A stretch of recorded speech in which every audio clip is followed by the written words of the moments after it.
मेरा नाम मोहम्मद अहमद और मैं हासिल साइंस कॉलेज इंग्लिश पढ़ाता हूँ। जिस सब्जेक्ट जब से साइंस कॉलेज में है फोकस इसके साथ दूसरे फोकस इसके साथ तो कोशिश करूँगा कि जितना भी कम टाइम है उतना इसमें जितना भी एक्सप्लेन किया जा सकता है उस हिसाब से आपको बता दिया जाए। अगर आपको कोई लेक्चर में किसी की समझ ना आए तो कम्युनिकेशन को अपील करते हैं कि होनी चाहिए, तो आप हमें बिला झिझक फ्यूचर वो दे सकते हैं। तो हम फिर आज से लेक्चर का बाकायदा आगाज करेंगे। तो इसमें मैं सबसे पहले आपको पेपर का जो इंग्लिश का सिलेबस है उसका पैटर्न है ये आपको समझाऊंगा। इसके बाद में हम बुक की तरफ आएंगे। ठीक है, अब हम सिलेबस और पैटर्न इसका उम्मीद है कि आप सब लोग पहले से होंगे। अल्लाह ताला के फजल करम से आप उस बीमारी से महफूज होंगे जिसने हमारे घेरा हुआ है। अल्लाह सबको अपनी मान में रखे। आज हम फर्स्ट ईयर के लेक्चर का आगाज करेंगे। तो इसमें जो पहले मैंने तरीका कहा है कि सबसे पहले फर्स्ट ईयर का जो सिलेबस है वो मैं बच्चों को बता देता हूँ, जिससे उन्हें सिलेबस समझने में और उसको करने में और बेहतर करने में आसानी हो। तो जब हम सबसे पहले मैंने लिखा है यहाँ पे फर्स्ट ईयर में दो बुक्स हैं, बुक 1 है और बुक 3।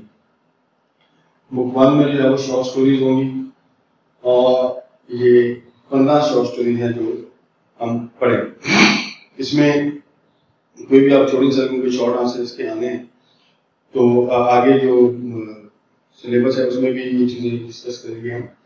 इसके बाद बुक 3 है, इसमें 3 प्ले हैं और 20 पॉइंट्स।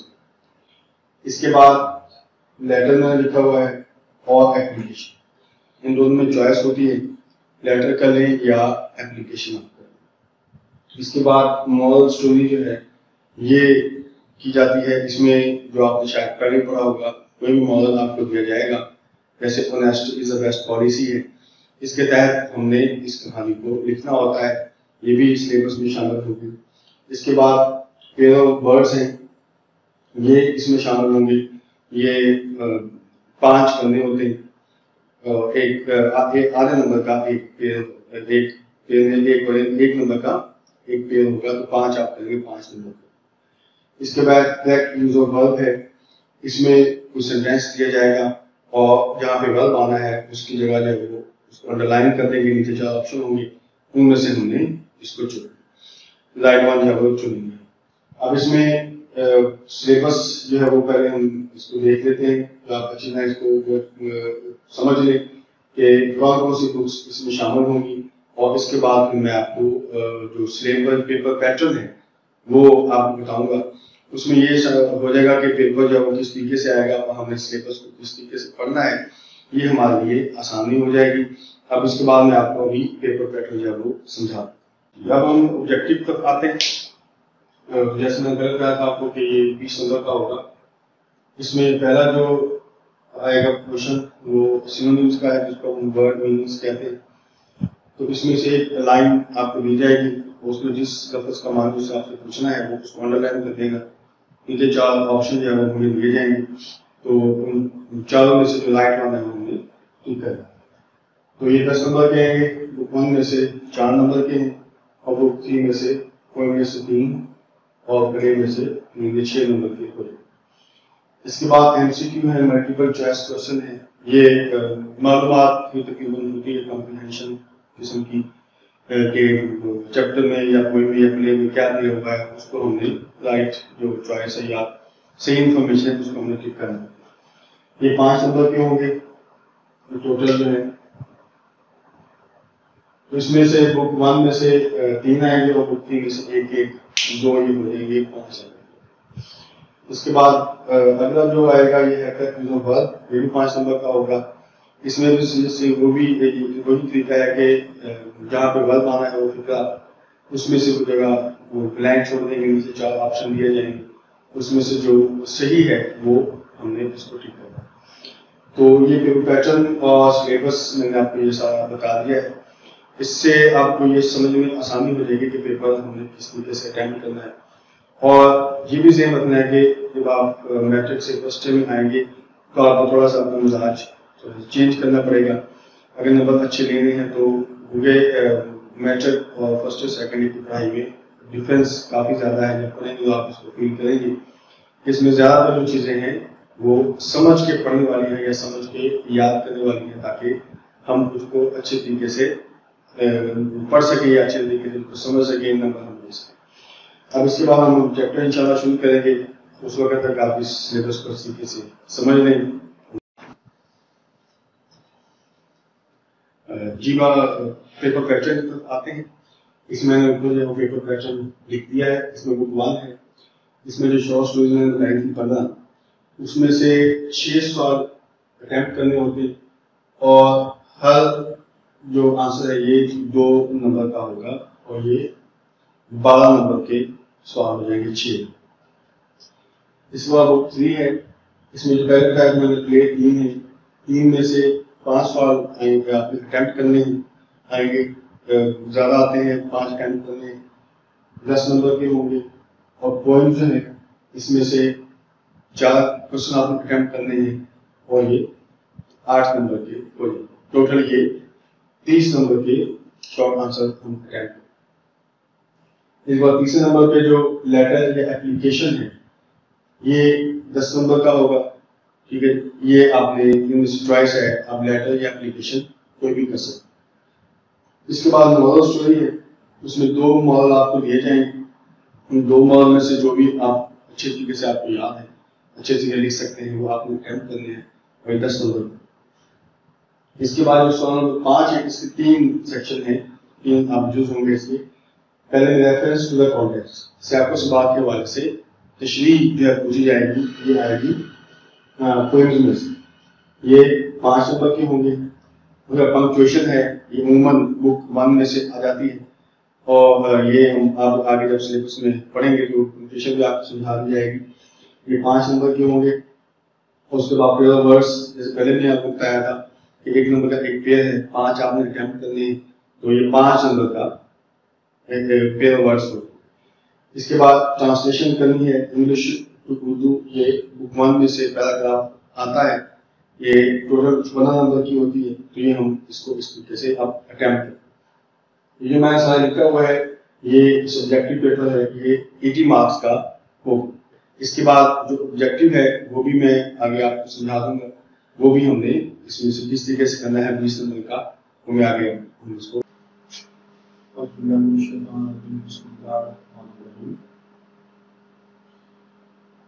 उम्मीद है कि आप सब लोग पहले से होंगे।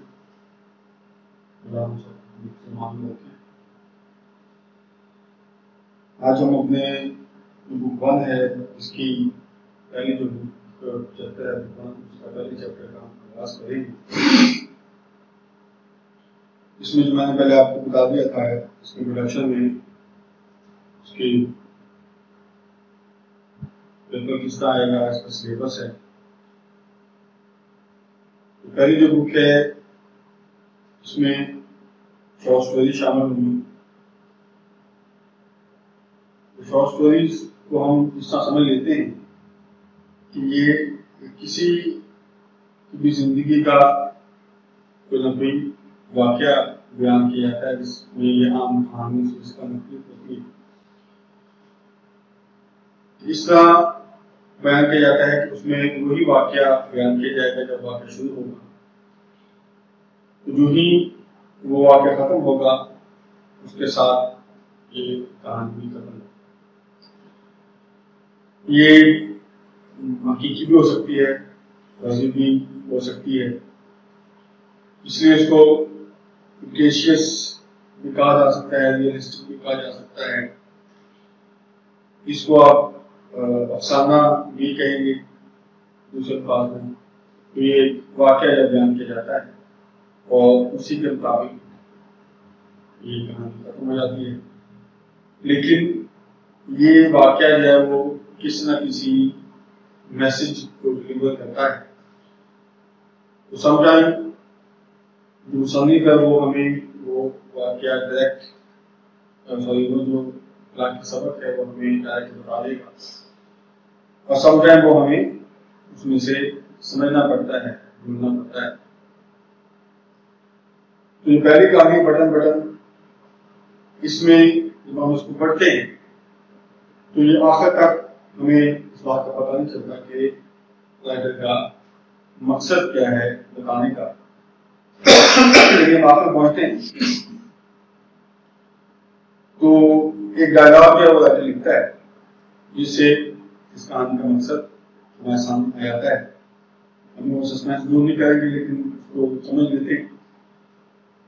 तो पहला जो है बटन, इसका थीम मैंने यहाँ पे लिखा है वो इस काम के मुताबिक human life is more important then wealth. हम ये मानते हैं सारे इंसान बहुत कीमती है, इंसान बहुत कीमती है, लेकिन अपनी जिंदगी में हमें इसका सबूत नहीं मिलता। उसी को बदल रखते हुए उसने एक कहानी बयान की है। इसमें तीन कैरेक्टर हैं, नॉर्मा, आर्थर और स्टीवर्ट। अब नॉर्मा आर्थर जो मियां बीवी है और मिस्टर स्टीवर्ट उनके पास आता है और अपना इंट्रोडक्शन जो है वो इस तरीके से करवाता है कि वो एक बैन अवी तंजीम का नुमाइंदा है और तंजीम की तरफ से वो उनके पास आया। जब वो आने का मकसद से पूछते हैं तो बताता है कि वो उनके पास एक तजवीज लेके आया है। वो तजवीज ये है कि बटन डिब्बा जिसको बटन लगा वो पहले भेज देता है। तो कहता है वो जो डिब्बा है उस पे जो बटन लगा हुआ है अगर आप उसको दबाओगे तो दुनिया में किसी भी जगह पे कोई नामालूम आदमी मारा जाएगा और उसके मरने के बदला में $50,000 जो है। आज जो तजवीज जो उनके सामने रखता है तो फिर नॉर्मा और आर्थर का रद्द-ए-अमल जब वो मुख्तलिफ। नॉर्मा इसको अपॉर्चुनिटी समझती है कि उनके जो हालात हैं वो इससे बहुत ज्यादा बेहतर रहेंगे, $50,000 जैसे खतीर उनके पास आ जाएगी जिससे वो अपने मेयार जिंदगी को प्लान करें। जबकि आर्थर जब वो कोई भी ऐसा शॉर्टकट या वो इस्तेमाल नहीं करना चाहता, खासतौर पर जिसमें किसी इंसान को नुकसान हो, वो इसकी मुकम्मल तौर पे और फौरी तौर पे इसकी मुखालफत कर। ये इसमें दोनों मियां बीवी का डायलॉग है। उनकी वो चाहती है कि वो पैसे मिलने चाहिए, तो वो बहस करती है आर्थर के साथ कि किस ना किस तरीके से वो मान जाए और हम ये पैसे ले रहे। तो आखिर में चलते चलते डिब्बा जो कि आर्थर मिसेस स्टीवर्ट को पहुंचा देता है। तो मिसेस स्टीवर्ट वापस जब वो उनके घर छोड़ देता है उस वक्त जब नॉर्मा उसको कॉल है, तो फिर जब वो घर पहुंचता है आर्थर इस बात से नाइलम है कि डब्बा जो है वो वापस घर पहुंच चुका है। नॉर्मा उसको मनाने की कोशिश नहीं करती, लेकिन आर्थर जब वो उस बात को पसंद नहीं करता तो फिर जब वो दफ्तर चला जाता है तो उसके दरमियान एक अच्छाई और बुराई के दरमियान कशमकश जो है वो शुरू हो जाती है। तो आखिरकार उसकी हम समझते हैं ऐसे मामले में कि बुराई ही गालिब आएगी, तो वो गालिब आ जाती है। नॉर्मा जो है वो बटन को दबा देती है और फिर जो जिस तरह उसको पैसे मिलते हैं उससे ये जाहिर हो जाता है कि जब इंसान लालच में आता है तो बहुत से जो एक बुनियादी सवाल हैं उनके जवाब वो नहीं ढूंढ पाता या ढूंढ नहीं सकता या उससे वो नजरअंदाज कर देता है। तो ये हम आगे इसको पढ़ेंगे किस तरह उसको पैसे मिलते हैं, किस तरह वो जनाब इस चीज को पछताती है कि लालच में आके उसने नुकसान किया है ना, और पैसे तो उसको मिल गए लेकिन उसके बदले में उसको जो नुकसान उठाना पड़ा है वो नाकाबिल कदर। अब इस चैप्टर को पढ़ लेते हैं। लोग शुरू में करेंगे पढ़ेंगे तो वही कहानी वहां से शुरू, जैसे मैंने बताया था कि एक वाकया जो है ये बयान किया जाएगा, उस वाक्य के साथ ये कहानी भी खत्म हो जाएगी। तो ट्रांसलेशन हम इसकी पढ़ेंगे क्योंकि ट्रांसलेशन 15 नंबर की आनी है, तो आपने इसको अच्छे तरीके से पढ़ना है। इसमें हम जो मुश्किल अल्फाज है उसको अंडरलाइन करेंगे, इसमें रीडिंग करूंगा तो आप अंडरलाइन करते जाएं, फिर हम उस मुश्किल अल्फाज को हम लिख लेंगे और ट्रांसलेशन जो है वो करें। और ट्रांसलेशन जैसे करना है कि ट्रांसलेशन अगर हम याद कर लेते हैं तो याद तो हो जाएगी, लेकिन इसका जो फायदा है जिस मकसद के लिए हमने इसको दिया है वो हम हासिल नहीं कर सकते। ये ट्रांसलेशन आप करेंगे तो फिर मैं आपको इसकी इंपॉर्टेंस बताऊंगा, पहले हम इसको पढ़ लेते हैं। And the package was lying by the front door, a cube-shaped carton sealed with tape, their names and address printed by hand. Mr. and Mrs. Arthur Lewis, 217 E, 37th Street, New York, 10016. Package हम कहेंगे bundle, packet भी कहते हैं, bundle भी इसको कह सकते हैं आप। बंडल जो है वो मरकजी दरवाजे के साथ पड़ा हुआ था। A cube shaped, एक मुस्ततील शक्ल का कार्टन डिब्बा था, सील टेप जिसके ऊपर टेप लगी हुई थी या फीता लगा हुआ था। उनका नाम और पता हाथ से दर्ज था, ये आगे नाम और पता उनका लिखा हुआ है। Norma picked it up, Norma ने इसे उठाया, अनलॉक द डोर, दरवाजा खोला, वेंट इनटू द अपार्टमेंट और अपने घर में दाखिल हुए।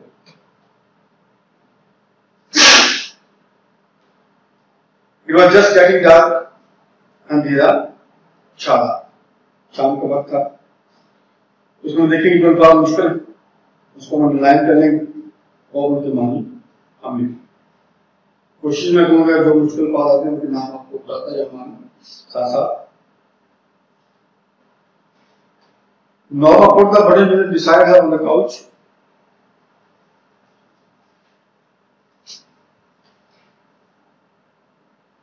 Mr. Stewart would call on you. You were just getting dark.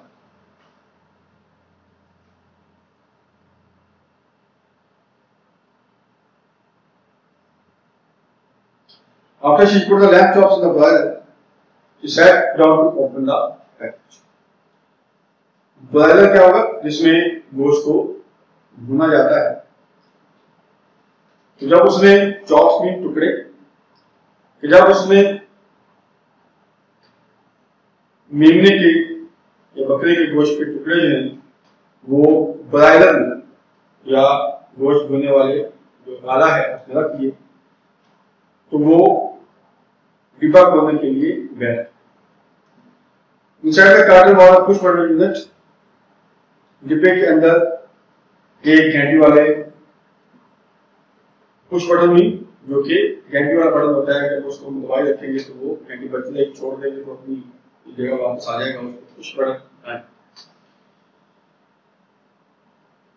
कि डिब्बे के अंदर एक घंटी वाला बटन जो है वो डिब्बा था। Fasten to a small wooden box, fasten की मानी होगी लगा हुआ था उसमें टी साइलेंट, एक छोटे से लकड़ी के डिब्बे के साथ। A glass dome covered the button, dome का मतलब यहाँ पे होगा खौल, गुंबद नुमा खौल, कि एक गुंबद नुमा शीशे के खौल ने उसको ढका हुआ था, या एक गुंबद नुमा शीशे का खौल जब उस बटन पे चढ़ा हुआ था। Norma try to lift it off, Norma ने इसे उठाने की कोशिश की, but it was locked in place, लेकिन अपनी जगह पे मुकफ्फल था या बंद था। She turned the unit over, उसने डिब्बे को पलटा, and saw a folded piece of paper, और एक कागज का तय किया हुआ टुकड़ा देखा, scotch tape to the bottom of the box, जो कि डिब्बे के पहले के साथ स्कॉच टेप से लगा हुआ। She pulled it off, इसने उसको वहां से खींच लिया। Mr. Stewart will call on you at 8 p.m. 8 बजे मिस्टर स्टीवर्ट आपको मिलने के लिए आएंगे, ये उस जगह पे लिखा हुआ। Norma put the button unit beside her on the couch. Couch mean बिस्तर को या आप सोफे को या तपाई को कह सकते हैं। बिस्तर पे उसने नॉर्मा ने बटन यूनिट रख दिया। She read the type note smiling, उसने मुस्कुराते हुए उस लिखी हुई तहरीर को दोबारा पढ़ा। A few moments later, कुछ लम्हात के बाद she went back into the kitchen to make the salad, वो बावर्ची खाने में चली गई सलाद बनाने की।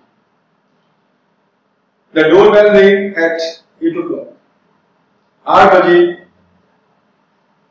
दरवाजे की घंटी बजी. I shall get it. Norma called from the kitchen. Norma ने बावर्ची खाने से आवाज दी कि मैं इसको देख लेती हूँ. Author was in the living room reading. Author जो है वो आराम वाले कमरे में बैठक में बैठा पढ़ रहा. There was a small man in the hallway. Hallway कहेंगे राहदारी. राहदारी में एक छोटे आदमी था. He removed his hat as Norma opened the door. उसने अपना हैट उतारा या सलाम किया जैसे ही नॉर्मा ने दरवाजा खोला. Mrs. Lewis inquired politely. उसने शाइस्तगी से पूछा कि आप Mr. Stewart, Mr. Lewis? Yes, I am Mr. Stewart. Oh, yes. Norma repressed a smile. जब उस तारुफ को आया तो नॉर्मा के चेहरे में मुस्कुराहट आ गई, लेकिन Norma repressed a smile. Repress का मतलब होगा काबू करना, कंट्रोल करना. नॉर्मा ने उस मुस्कुराहट को, अपनी मुस्कुराहट को रोका. She was sure now it was a sales pitch. Sales pitch का मतलब होगा कारोबारी बात. वो समझी कि कोई चीज बेचने के लिए आया हुआ है. अब ये कारोबारी गुफ्तगू होगी, कोई लेन देन की बात होगी. तो यकीन था ये कोई कारोबारी मामला है या कोई चीजें खरीदो फरोख्त करने का मामला. May I come in? आप Mr. Stewart? I am rather busy. Norma said. जब उसने कहा कि मैं अंदर आ सकता हूँ, नॉर्मा ने जवाब दिया कि मैं मसरूफ हूँ. Don't you want to know what it is? कि क्या आप नहीं जानना चाहती कि वो क्या है जो मैंने डिब्बा भेजा था? Norma turned back. Norma मुड़ी. Mr. Stewart's tone had been offensive. tone का मतलब होगा लहजा और offensive होगा नाराजी भरा. Norma वापस मुड़ी. Mr. Stewart का जो लहजा था वो नाराजी भरा था. No, I don't think so. She replied. उसने जवाब दिया कि मैं ऐसा नहीं समझती कि मैं जानना चाहूंगी वो डिब्बा क्या है. It could prove very valuable. He told her. हमने उसको लालच दिया कि काफी कीमती साबित हो सकता है. अगर पूछ लिया कि मोने क्या है, उसने दावा करते हुए या तस्दीक करते हुए कहा कि क्या माली तौर पर यह फायदेमंद होगा. Mr. Stewart noted. नोट के माने होंगे हाँ में सवाल लाना. ये जहां भी आएगा आप एक नोट कर लेंगे कि जहां पे भी आएगा उसका मतलब होगा हाँ में सवाल लाना. मिस्टर स्टीवर्ट ने हाँ में सवाल लाते हुए कहा कि मॉनिटरी. उसने कहा माली तौर पर. Norma frowned.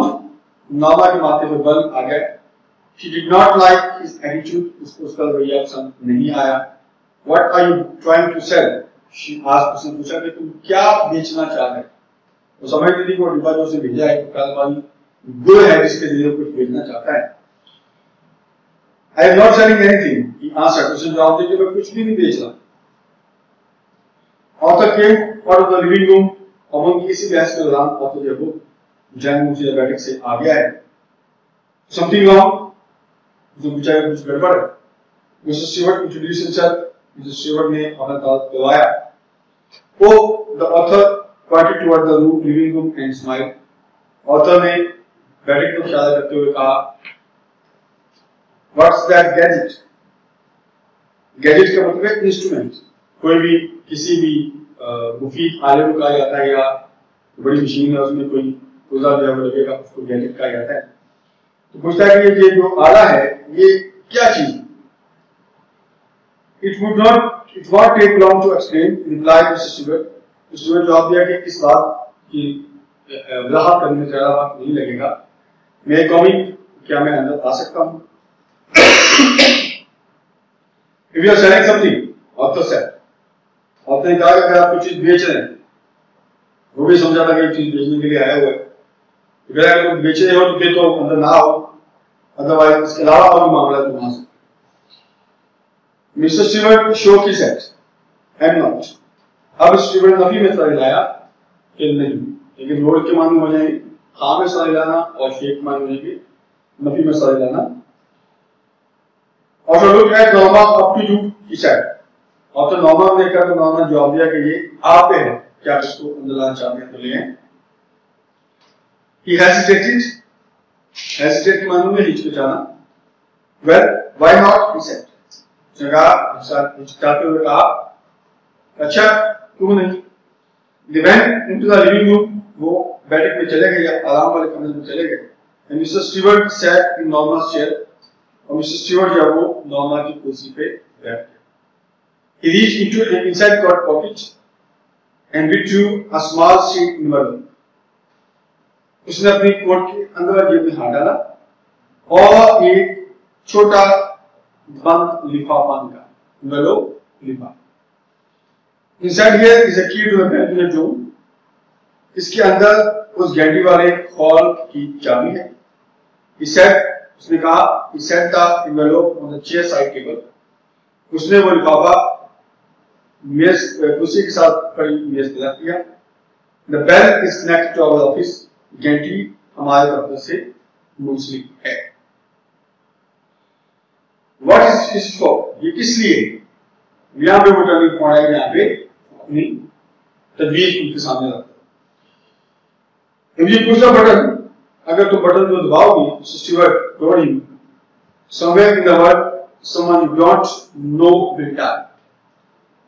कि दुनिया में किसी जगह पे कोई भी आदमी जिसको आप नहीं जानते वो मर जाएगा। In return for which you will receive a payment of $50,000. और इसके बदला में आपको $50,000 मिले। ठीक है, आज देखते हैं काफी इसमें से जो मुश्किल पास हैं उसका आप मान लिख लें और कोशिश करें कि ट्रांसलेशन जो है वो समझ के करने की या याद करने की कोशिश करें। नेक्स्ट हम अगला जो है वो हिस्सा इसका पढ़ेंगे उस वक्त तक।